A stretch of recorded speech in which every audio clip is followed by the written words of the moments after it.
tricolor, makapagsumba ka lang.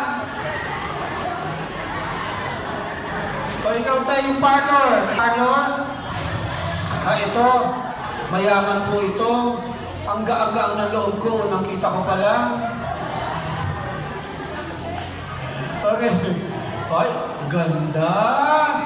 Dati itong isa po sa mga artista ni Dr. Ray de la Cruz, yung soft drink beauties.